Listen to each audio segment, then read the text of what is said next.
Hello, everyone. I'm here with Peter McCormack, the one and only from What Bitcoin Did, the legendary crypto investor, trader, blogger, interviewer, and all around personality.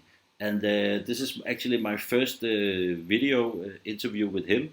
And I'm very happy that he wanted to do this with me. So we can go from here. Peter, how are you doing today?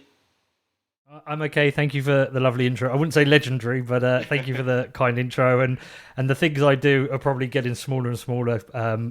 I think the longer you spend in the market, the more you realise what you're good at. And I'm not a great trader. I think I'm probably best suited as a podcast maker. But thank you for the lovely intro, and thank you for inviting me on your show. Yeah, you're welcome. But of course, you got into the crypto game early, so you must have had some good trades. And I could also see on your platform or your website that you were actually doing a lot of stuff with trading, advising people how to trade. You had your whole setup of how to do it that you were describing how you're doing trading, and it seemed like maybe when you started out, you were more focused on trading than on doing the journalist part.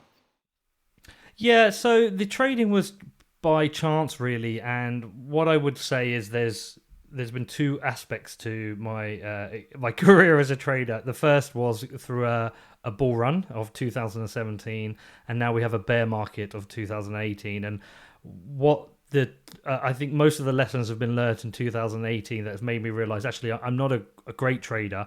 Yeah. I was just very fortunate to arrive at the time I did. So it was around Christmas 2016, and really it'd be very hard not to have made money last year. The whole market jumped from I think about 17 billion market cap to a peak of around 800 billion.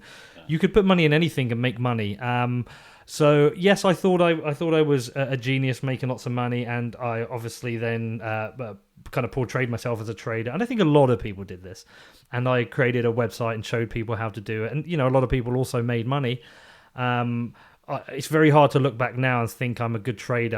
I can see I made some good decisions, some bad decisions, but I think most of it was luck. What I will say is though, it in doing it, it's given me the opportunity to create this platform and do a podcast, which I'm probably much more suited to than being a trader. I'm not really suited to looking at screens and analyzing markets, and also I don't find it that interesting. I really enjoy doing the interviews, so I've taken the trading's taken a back seat. And now I'm just focusing on the podcast, which I think is probably what I'm better at. Yeah, fair enough.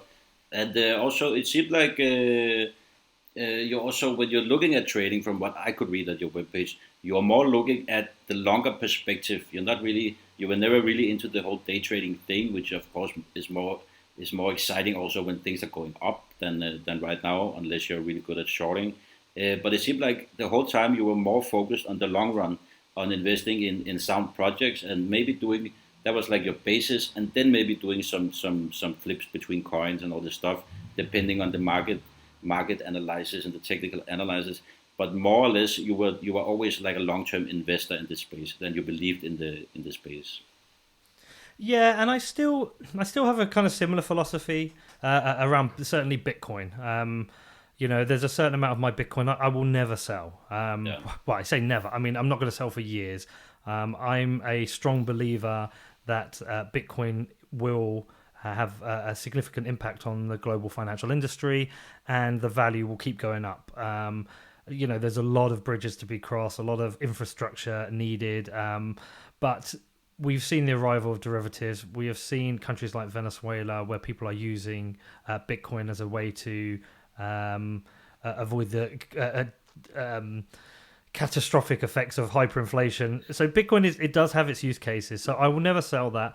My long term strategy was something that worked last year. Rather than day trade and look at the charts, I was buying new projects and I was holding things for 2 3 months, sometimes 6 months, and making really good returns. But that same strategy failed in 2018, or I bought a bunch of things towards the end of last year, and everything has crashed this year. Yeah. So strategically, that long-term perspective, it worked. It worked when it worked, but in hindsight now, I do realize that the market conditions have changed, and it's not the best strategy for something outside of Bitcoin. Like I say, I'm still a firm believer in Bitcoin. I'm a long-term investor in Bitcoin. You can probably make better money in Bitcoin by trading it, trading the ups and downs and leveraging it on BitMEX. That's not for me. So I am a long-term investor. On other projects, I'm open-minded, let's say.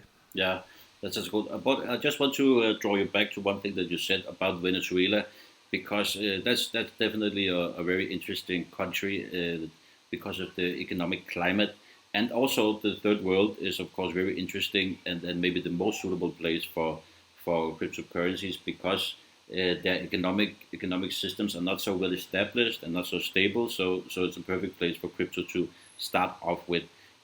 From what I've been reading up on and heard, it seems like Dash is also making a very big move into Venezuela, or have at least had some camps over there and started to trying to give away free Dash to people who made a wallet and all this kind of stuff.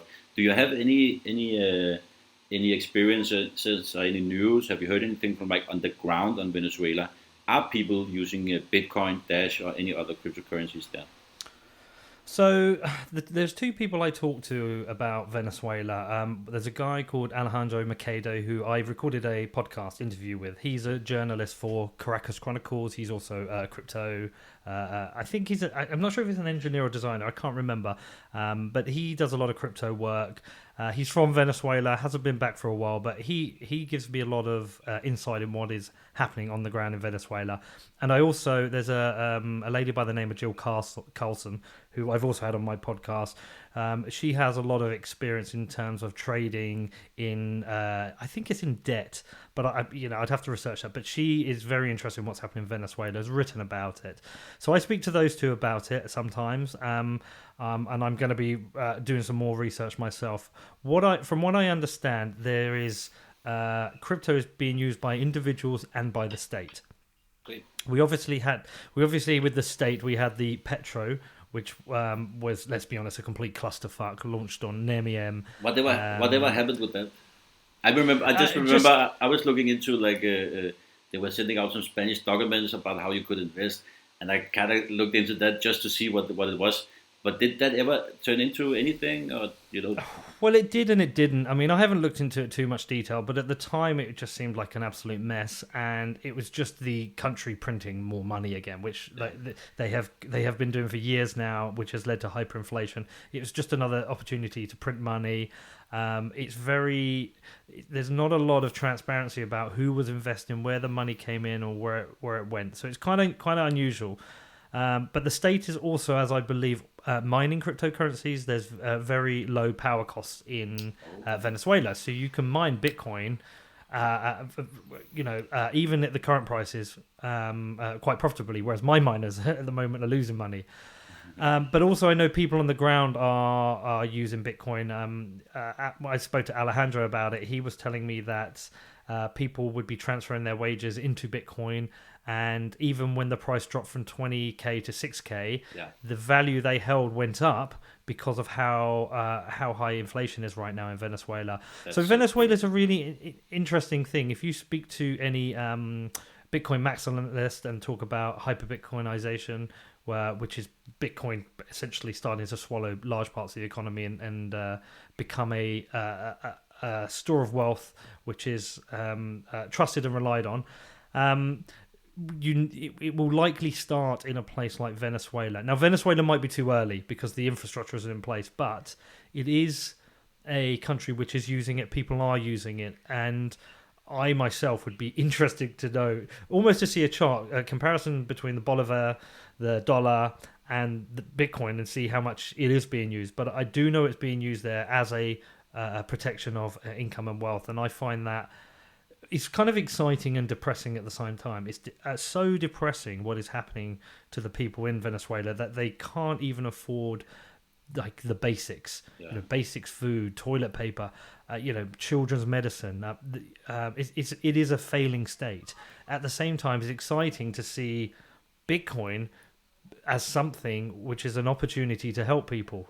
So it's kind of a weird situation. Yeah, I can see that. Of course, it's sad, but also we've had these kind of situations for many years in the many states, also Zimbabwe and other kinds of stuff. So it's just nice that now there's an alternative.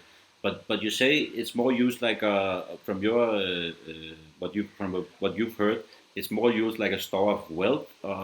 Is it also used like a means of daily transaction? I mean, I don't think they're using it to buy a cup of coffee. There's a really actually interesting article by Katie Vogue. Yeah. I'm pretty sure she was looking on the ground there, and she had an example in there of somebody who would hold their transfer their salary into Bitcoin, and then if they were going to somewhere like the cinema, when they would get to the cinema, they would transfer it back to their local currency and buy their tickets. So Okay. essentially, it's being used as a store of wealth to protect their income, Yeah. Yeah. but it's also, I guess, they're transferring it back. So in some ways, used as a medium of exchange as well. I don't know the full details. I'd love to know more, but it is certainly, to me, Venezuela is the most interesting thing that's happening with Bitcoin right now. Okay, that's really interesting to hear. Actually, I had not heard that they were using Bitcoin so much. So that's really cool, I guess. And maybe we can see from that how it's actually gonna evolve also to the rest of the world. How it's gonna be used as an end game, more or less. Do you have any? Can they start using a Lightning Network? I also know you looked a lot into that. Is that usable now for smaller transactions? Are we at that So my, point? I need to look at Lightning Network more, as I believe it's still in beta. There are tests out there people are using. I think the network now has about 100 Bitcoin capacity, which is great, but not huge. Yeah. The people are encouraged not to do significant transactions on it because it's still in beta and still being tested. Yeah. But Lightning Network is obviously very exciting. I think it's complicated, has a lot of challenges, but it's definitely a game changer for Bitcoin in terms of improving the scaling issues that have dogged it for the last 3 years now. But I don't, I'm not aware of Lightning Network on the ground being used in Venezuela yet. Yeah, no, it's not really usable. Really, it hasn't really come to that point yet. That's also what I think I've experienced from what I've read up on in that perspective. But Peter, let's get a big back to you. Now we got a bit caught up with this Venezuela thing. Let's get a big back to England and Bedford, where you're from.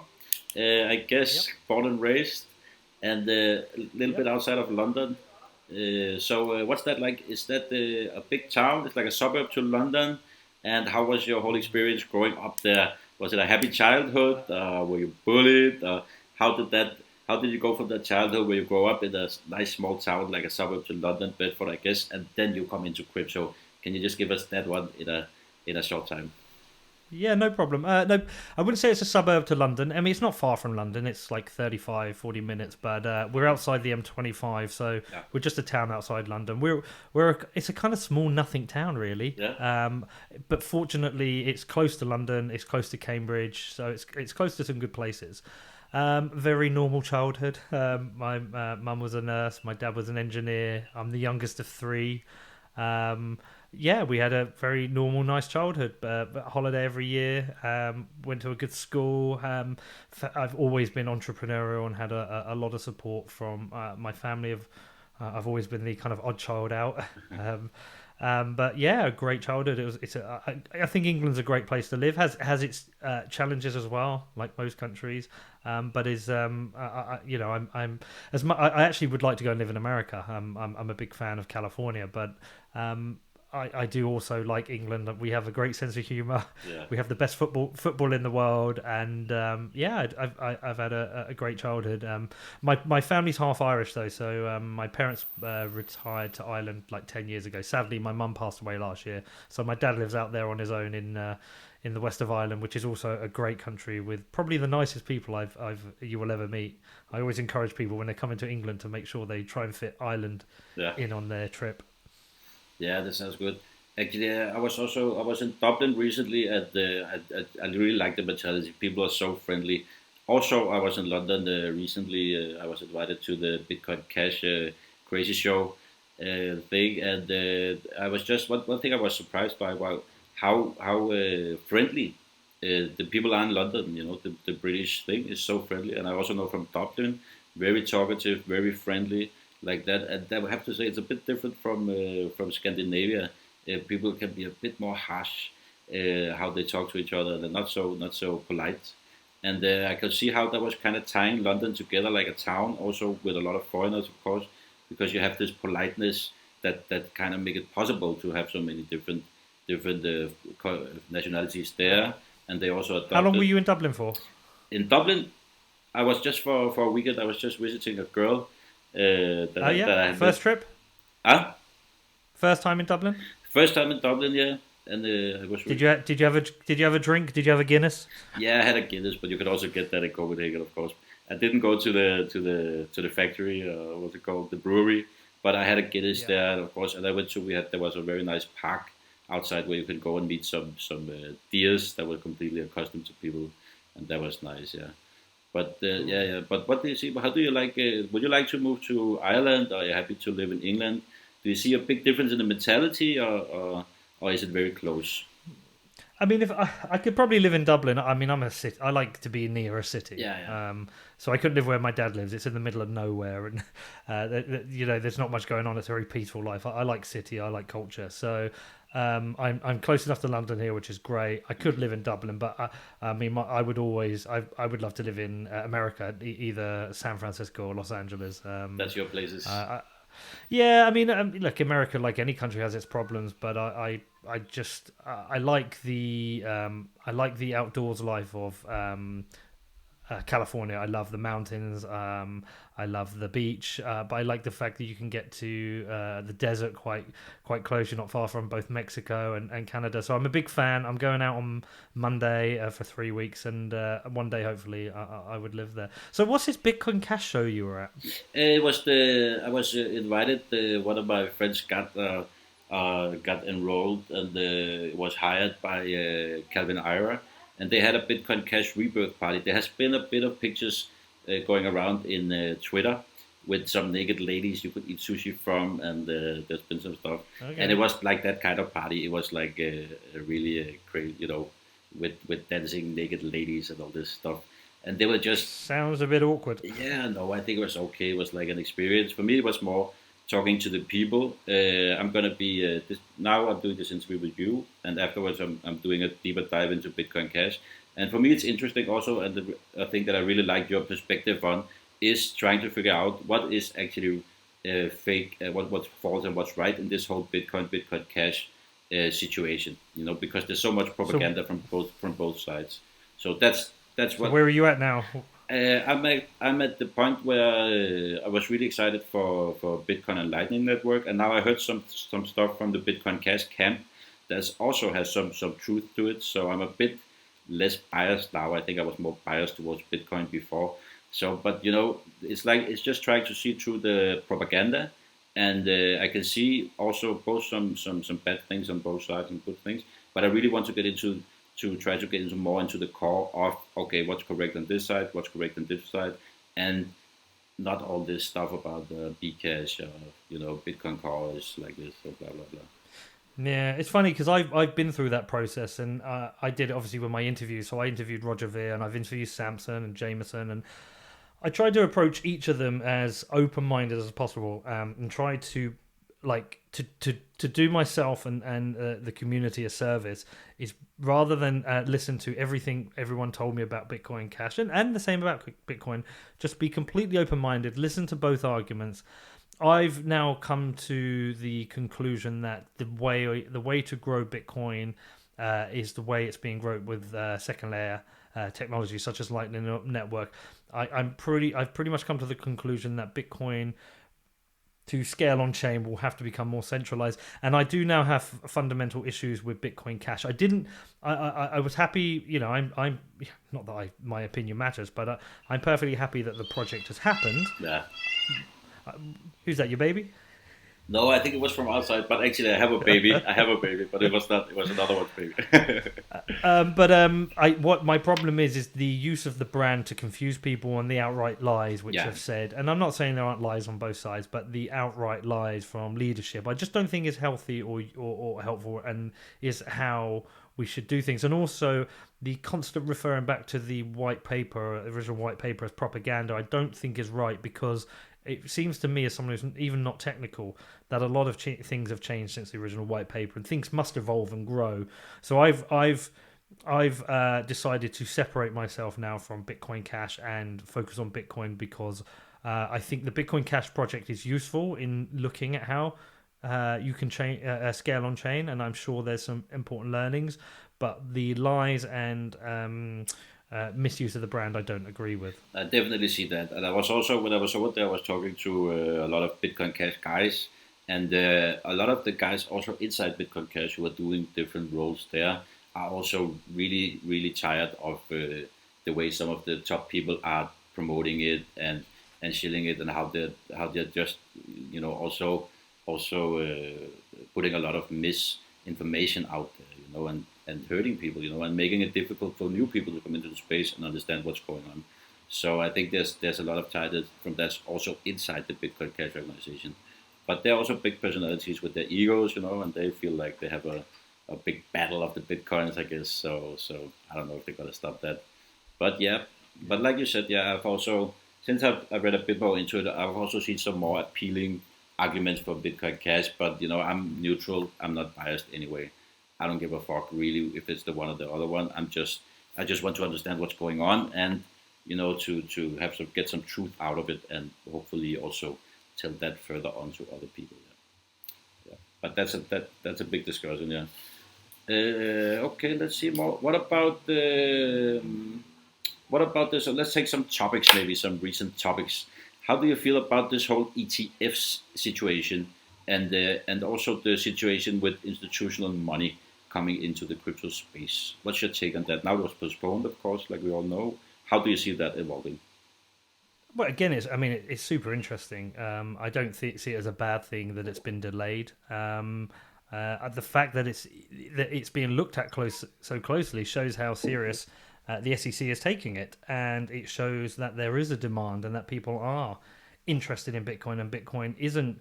I mean, we call it a project sometimes, and it's it's a live project. I guess we need to at some point accept we're beyond that, and Bitcoin is here and here to stay, and but the ETF thing, I think, is the reactions to the ETF is a reflection of the bear market.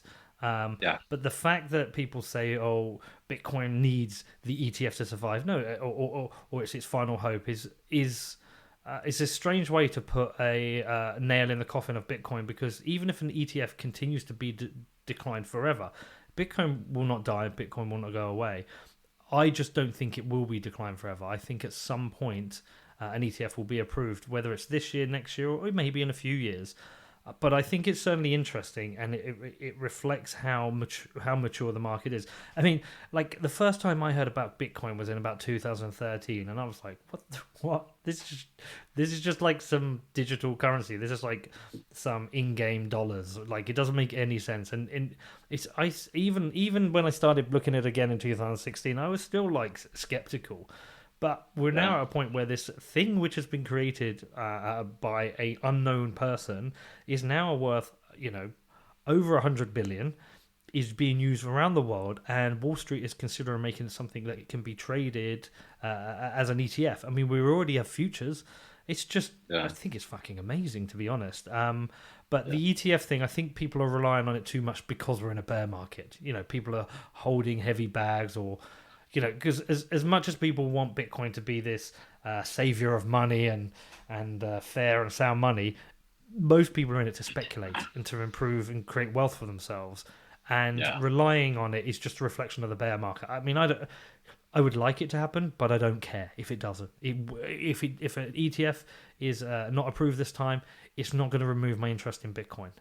yeah, The pomp on Twitter often talks about the virus growing. The virus of Bitcoin is always growing, and it is. It's. I mean, gold and other types of money have been around for hundreds of years. It's been around for 10 years, and it's fighting against governments and banks and everybody who hates it. So I don't mind if the ETF doesn't get approved. I would like it to, but it won't stop my interest in Bitcoin at all. yeah. Yeah, I can see that. And also, like you say, it's probably gonna get approved at some point if it's 45 days from now, or 90 days from now, or a year from now. Doesn't really matter. Also, the way I see it is that institutional money are coming. It's like if you see it in the bigger picture, it's just moving in that way. It's getting more and more accepted. Also, I mean, it's already here. Institutional Yeah, money is yeah, already here.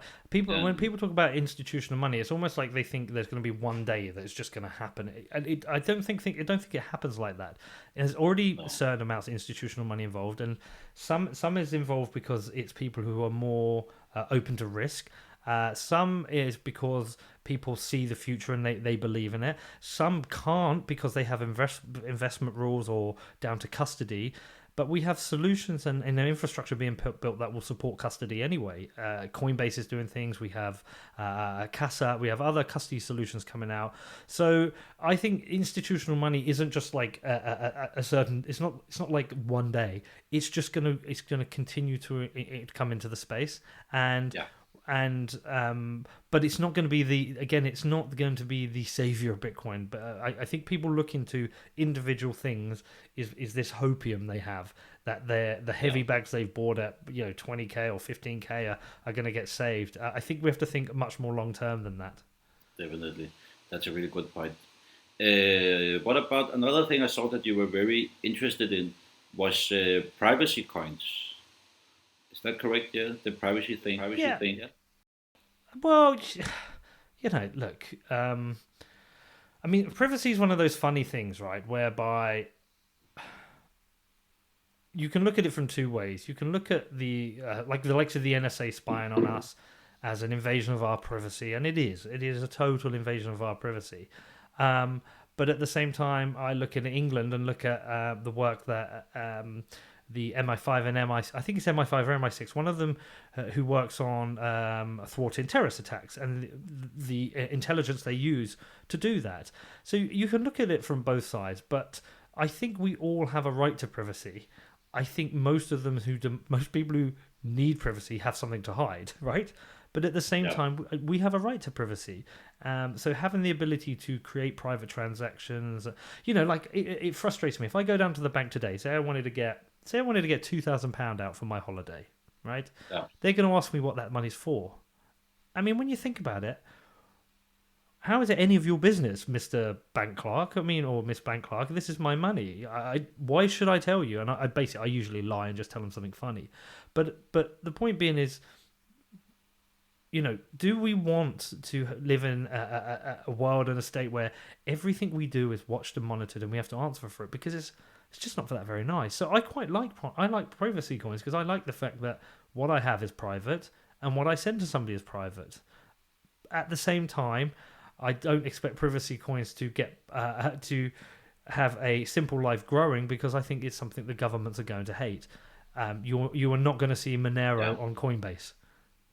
That's never going to happen Yeah. because it won't pass the KYC AML, which is the rules we live by. But I find privacy coins very interesting. It's very interesting for criminals. I mean, it's very interesting for criminals now to move money around the world using Monero or Zcash. But it's also, I don't think we should always focus on that because I think criminal transactions are probably a very low part of it as well.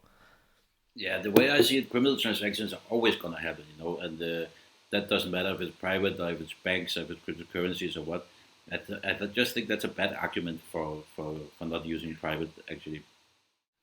I mean, criminals use mobile phones and computers and cars, and they breathe air. They use everything everybody else uses, and they're going to find whatever they can do to do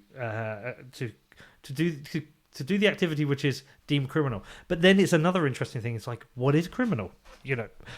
Buying cannabis oil to treat cancer is criminal in our country. It's a Yeah. criminal act. It's illegal to buy cannabis oil. I don't see that as a criminal act. I think people should be able to buy a treatment that they want to try to help save their life.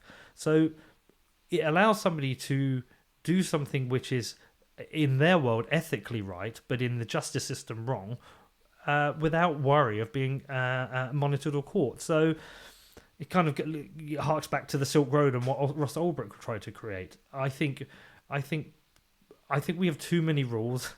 We have too much prohibition, and we should be able to make the decisions that we want. And if we can have currencies that allow us to do that, then great. As long as you're not harming somebody else, Yeah. then I don't see the That, problem. yeah. I think that's a very good point, and also think it's very true that many of these cases where they take away our privacy, they say it's because of this or that, but it's just because of small criminality, like people buying something or something. The big criminality is happening no matter what, that's always going to happen, so it's like a really bad excuse for taking away our privacy. I completely agree with that, definitely. And but the what was the thing you said before? You were just talking about the privacy with the small things. Yeah, how do you see regulation wise, which privacy currencies are you excited for in the future? That's of course Monero and the other big ones. Do you have some smaller ones like DApps or PVX or SpectraCoin? Which privacy? Do you have any other than Monero that you're excited about? Yeah, it's tough to look at them all, right? And Yeah, I'm not technical enough to look at them all and say which one's better over the other. I've always liked the Monero community, and yeah, my experience of using and holding Monero has been pretty good. I do have a Zcoin masternode, but I couldn't go into any technical detail of why it's better. And when I've looked at Zencash, there seems to be some interesting things around that. I'm not. I'm confused about Zcash. Some people I speak to say it's great. I'm confused about having optional privacy. I don't understand the point of yeah, optional privacy, but I guess it allows for certain Zcash transactions to exist on something like a Coinbase because it passes KYC AML. yeah, I'm not convinced by Zcash, but I don't know enough about it. Why? Um, when we get into the technicals, this is where I kind of leave it to the experts. But for me, it appears as a non-technical expert that Monero is the leading privacy coin. mm, But privacy will be coming to Bitcoin as well, so it'll be interesting what happens to Monero when that happens. yeah. That's definitely right. And also, we'll be talking about that. Do you see in the future? Do you see like that there's only going to be one cryptocurrency that's going to survive, and then it's going to have added all the features that the other cryptocurrencies develop? Or what's your view on that? Or do you see many cryptocurrencies in the future? So it's an interesting one. I think there will always be multiple. There are always going to Yeah, be entrepreneurs and or greedy people who are going to be able to use technology to create things. Um, the reason there are so many other cryptocurrencies is because of Bitcoin.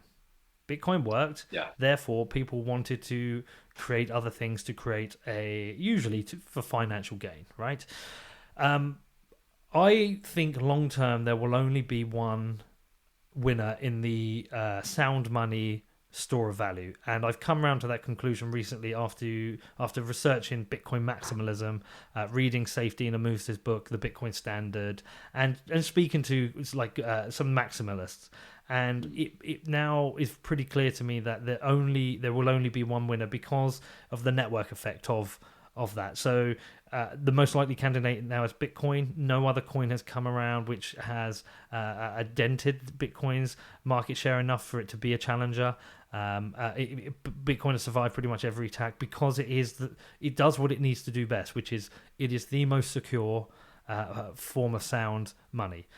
So I long term, I don't hold up much hope for Dash, for Litecoin, or for any other cryptocurrencies. I think they'll exist, but I think they will die a slow death yeah, because in the end, you're going to want to keep your money in the most sound, secure place, and long term, that will be Bitcoin. It's same with Safety talks about gold and silver in his book, and when the Indian economy was on the silver standard and other economies on the gold standard, as more moved to the gold standard, the value of the Indian currency dropped, so they eventually had to move to the gold standard. So there will only be one winner. I don't agree with the maximalism view that every other coin, every other token is a shit coin. I think there are interesting things being done. I have reservations around Ethereum, but there are still certainly very interesting things being done with Ethereum. That you can create a computer that can't be switched off. That you can. There are certainly interesting things within smart contracts. Although again, I have more questions than answers. And I do think there is certainly interesting things around stable coins, though I understand why maximalists don't like them. And I also think there is certainly something interesting around the tokenization of assets. I think there will be a living growing ecosystem of assets and money which will move around and interact. What wins and what leads, I don't know. I think Bitcoin is here to stay, and I think there will be other successful projects, but I'm not entirely sure what is yet. We're yet to see a significant amount of value accrue around a good use case. So if you look at something like Augur, an interesting prediction market created on Ethereum, I don't know if that could be created on Bitcoin. Arguably decentralized. It has around 60 to 70 users a day at the moment, which is quite small. So their market cap value is something like 9 million per user or something ridiculous. Now, look, Augur is going to grow. I believe that, but at the same time, I am unsure whether it's going to be significant and viable long term. And I think that's one of the problems, is that these projects are complicated and confusing, and not enough value is being accrued around them for long-term viability. That's not to say there won't be. During the dot-com bubble, there were plenty of examples of companies built that spent millions of venture capital and managed to create little to no value at all, and eventually went bust, who were all valued very high. So we're in a very similar situation. What I'm looking for is, where is value being created, and right now at the moment, outside of Bitcoin, I see very little value. Okay, that's really interesting. And what about the other platform projects? I also saw that you were a bit interested in that. There, of course, EOS had a really really bad launch here. Do you see any other platform projects than Ethereum taking some market cap or having some interesting fundamentals? Maybe something like Neo or Cardano or Bismuth or any other like this? I mean, it's hard to separate them and say which is better and which is worse. I think they're all kind of interesting in one way or another. They're all using different trade-offs between scaling and speed, and centralization, decentralization. So obviously EOS is highly centralized, which pisses off lots of people within the decentralized world. Okay, and maximalist, and I get that, but at the same time, it will offer faster blocks than say other blockchains. What I'm thinking is, where is the use case here? What is it that you can build on these on this infrastructure that can't be built in a centralized way? What is the decentralized argument? The only one I come to at the moment is, there is an ability to create things and transfer value. So if you create something, an asset on a different blockchain, it's very easy to buy that asset with Bitcoin or any other cryptocurrency as a matter. But it's very easy to do that and create a relationship between the asset and the monetary coin or token. That, for me, it makes it a little bit more interesting that these projects are happening.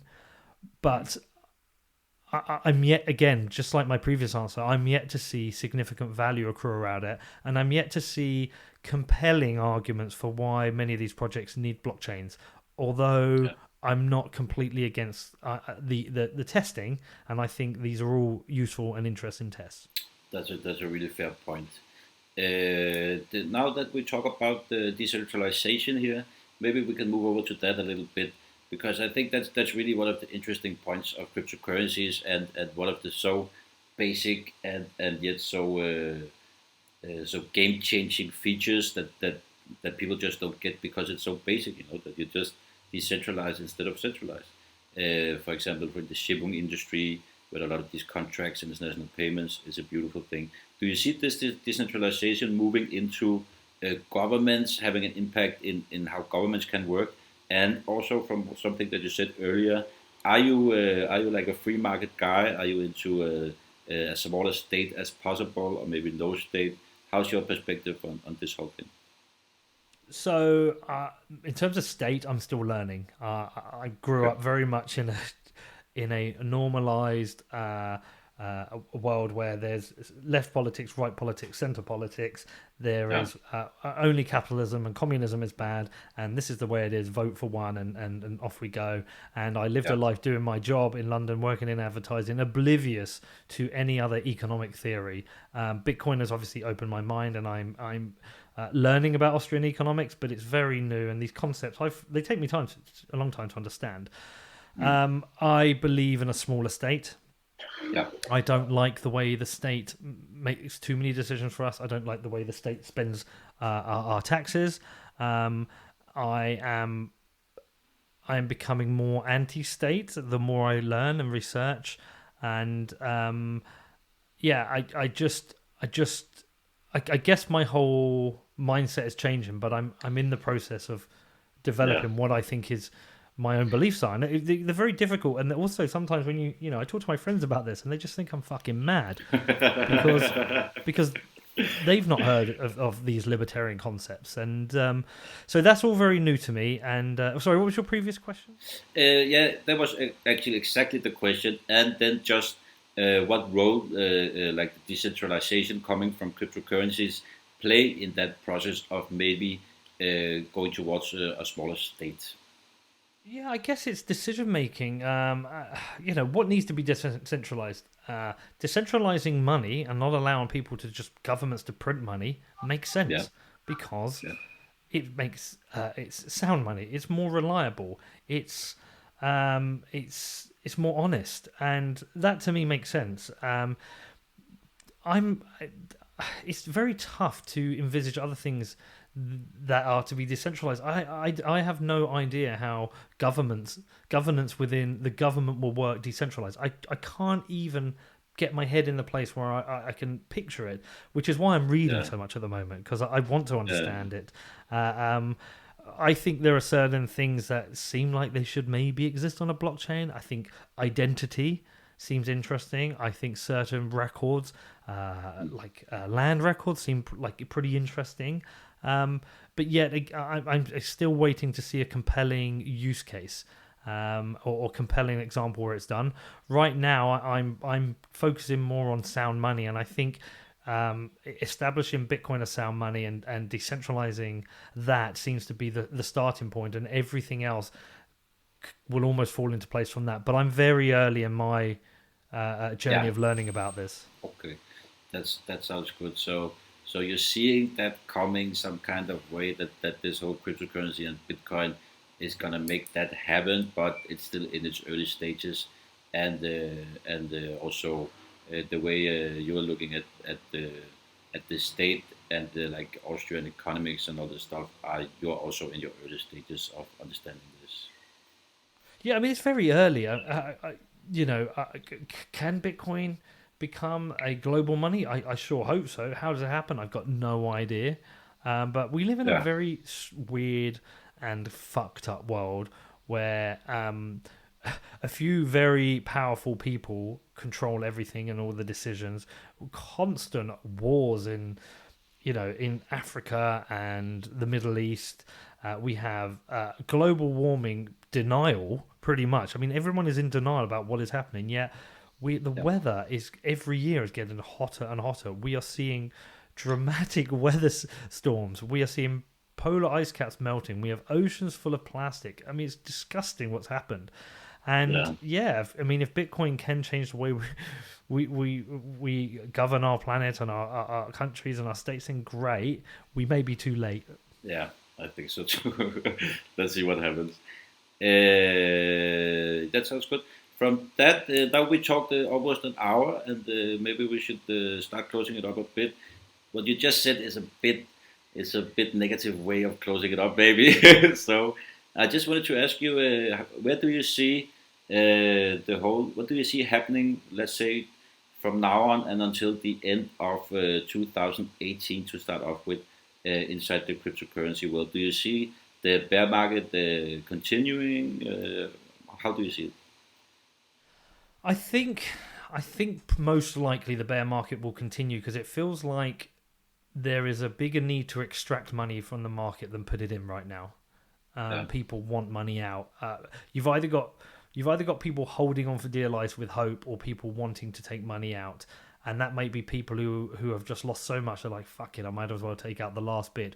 Or you've got projects who have raised significant funds who either need the money or are scared that it will keep going down further, and watching the funds they've got just dwindle down. I mean, one guy put on, I don't know if it's true, but one guy put on Twitter yesterday that they raised 30 million in ETH. They've now got 4 million. So I can see it because of the sell pressure. At the same time, there's so many positive things happening. Crypto really, especially Bitcoin, can really do some great things. There is widespread adoption. There is infrastructure being built. So I honestly don't know. I mean, it's just a guess. My fear is that bear market will continue in the short term, but I've got no fears long term. And actually, I think it would be pretty good to have a big wipeout of all these unnecessary, pointless projects which aren't creating any value. Everyone take a step back and go, okay, what have we learned? What is it? What can this technology be used for? Where should we focus money? And then I expect what will happen is we'll go back to a traditional venture-funded project within crypto, rather than as many of these ICOs, where there will be a focus on creating value in the enterprise rather than in the token. Because token, I'm really struggle with token economics. I'm not to say it can't work, but it's a very strange model. Whereas the traditional funded model of funding the enterprise, creating value and extracting value works. So I think that's probably the most likely thing will happen, and I think that would be healthy. Yeah, that sounds really, that's a really good thought, I think. So, Lewis, if we continue on that thread, where do you see the whole cryptocurrency market and Bitcoin being in, let's say, 2040 or up until that time, like 20, 30 years? 20, 30 years? Well, I mean, I had lunch with John Pfeffer once, and great guy, great mind in terms of crypto. And he said, do you really think in the future when we're flying around in our Millennium Falcons that we'll be digging up lumps of metal from the ground and burying it in other lumps of? He said almost certainly we will be crypto based. So I would expect by 2040. I would be surprised if we have paper money anymore. There may be certain countries or states where it makes more sense, but a westernized country has no need for paper or metal money. It doesn't make any sense. It's costly to produce. It's easy to, well, not easy, but people can counterfeit it. It just doesn't. It won't really make sense. I mean, I actually like money. I always carry money. I don't know why. I like it, but at the same time, I also have my card near, which is digital money. It would be great if this would become crypto money and a stable form of crypto money, because crypto is sound money. So I expect by 2040 paper money to be gone, us to be transacting using digital money, whether that's crypto, whether that's state-developed crypto, whether that's global decentralized crypto. It remains to be seen.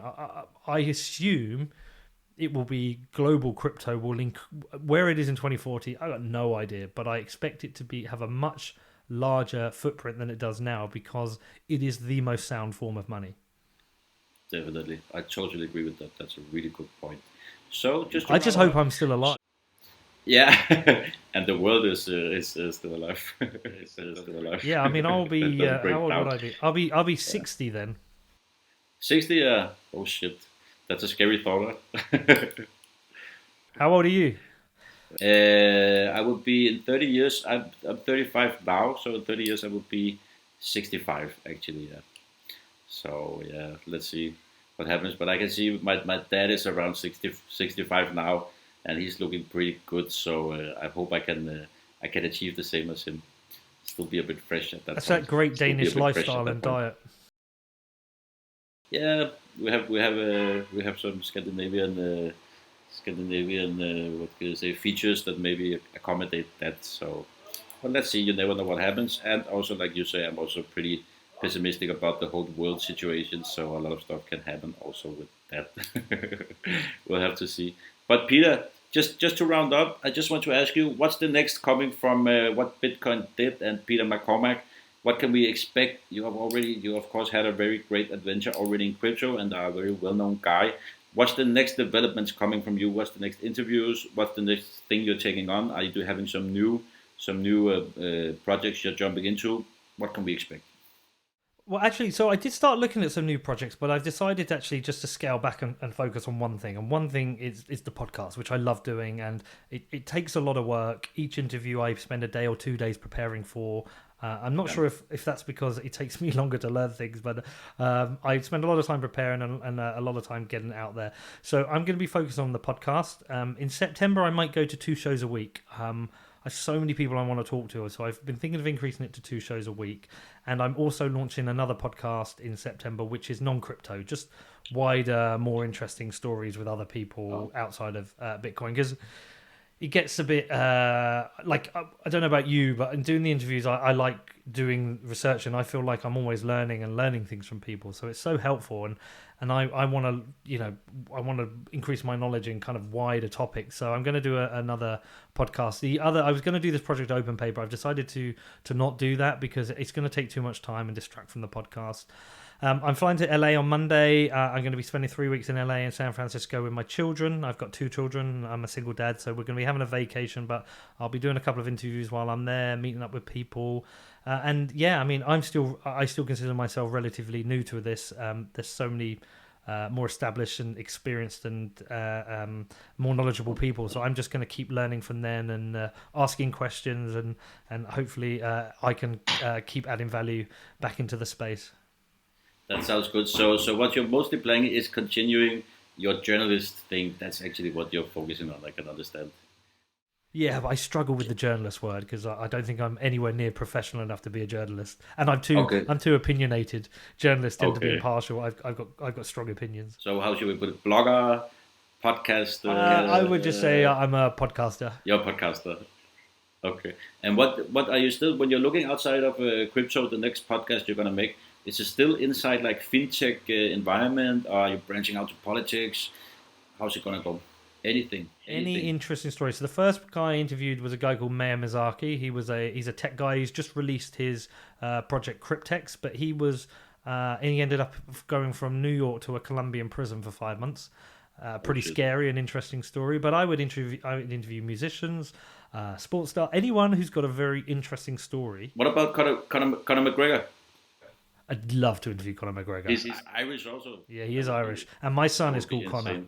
I would absolutely love to get Conor McGregor. That would be amazing. But that's setting the heights up here. I'm starting down here. But any kind of interesting story I can find, that's what I'm looking for. That sounds amazing. And Peter, I was so happy that you took the time to talk to me today. No worries, buddy. I'm going to see what I can do for you about Conor McGregor. I might be able to pull a thread here and there. I used to do a lot of martial arts. I know some people in the UFC. Let's see what we can do.